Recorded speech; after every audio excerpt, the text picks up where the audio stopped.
అలాగా చాలా బాగుంది కదా. Thank you. అరే రీతా మార్టిన్, అజో కంగ్రాట్స్. థ్యాంక్స్.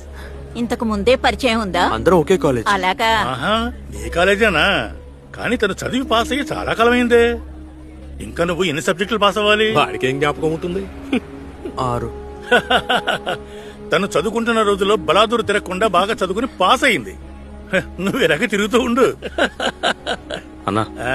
శుభకార్యం పెట్టుకుని మీరు పదండి. మీరు వెళ్ళండి. లోపలికి వెళ్ళండి. ఇదేరా నాకు నచ్చింది. చెప్పాలనుకున్న దాన్ని అప్పుడే చెప్పేయాలి. చుట్టూ ఎంతమంది ఉన్నా సరే చెప్పేయాలి. అలా చెప్పి పరువు తీస్తేనే ఇలాంటి వాళ్ళు బాగుపడతారు. వీడినని ఏ ప్రయోజనం లే. వీడు ఇలా తయారవడానికి నువ్వే కదా కారణం.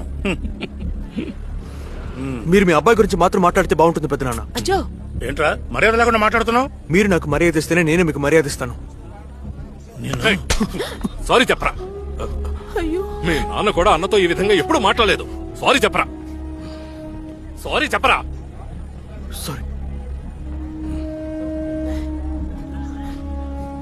లేకుండా అలా కూర్చొని చూస్తున్నాడు చూడు. ఇలాంటి వాడి వల్ల కుటుంబానికి ఎటువంటి ప్రయోజనం ఉండదు. నీకేం కావాలి? ఇదిగో తిను. లెగ్ పీస్ తిను, బాగుంటుంది. తినారా? మీకేం కావాలి? ఒక్క పీస్ రండి. ఏయ్! అన్నా, నా కొడుకుని కొట్టడానికి నువ్వెవర్రా? వాడు ఏమన్నాడో విన్నావుగా? వాడు అన్న దాంట్లో తప్పే ఉంది. ఎవరి పని వాడు చూసుకుంటే చాలు. అలా అయితే నేను నిన్ను ఎప్పుడో కుట్టుండాలి కదరా. నాన్న వద్దు నాన్న. అయినా నా కొడుకుని కొట్టే హక్కు నీకెక్కడుందిరా? నీ గురించి ఆలోచించి ఆలోచించి నాన్న త్వరగా వెళ్ళిపోయారు తెలుసా. ఆ తర్వాత నాన్న పెట్టుకున్న షాప్ నేనే నీకు ఇచ్చాను. దాంతోనే నువ్వు బతుకుతున్నావు. అలాంటి నువ్వు నా కొడుకుని తక్కువ చేసి మాట్లాడతావా?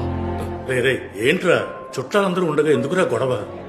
అలాగా చెప్పాలనుకున్న దాన్ని అప్పుడే చెప్పేయాలి. చుట్టూ ఎంతమంది ఉన్నా సరే చెప్పేయాలి. అదే కదా ఇంతకు ముందు మీరు నాతో చెప్పారు. అందుకే ఇది ఇప్పుడు చెప్తేనే కరెక్ట్ గా ఉంటుంది. నలుగురు ముందు చెప్తేనే వీడికి బుద్ధి వస్తుంది. ఉద్యోగం సద్యోగం లేకుండా బేవర్స్గా తిరుగుతున్నాడు. వీడికి సపోర్ట్ చేస్తున్నావు. నీకు సిగ్గుగా లేదంట్రా? నాన్న ప్లీజ్. ఇప్పుడు నీ వయసు ఎంత?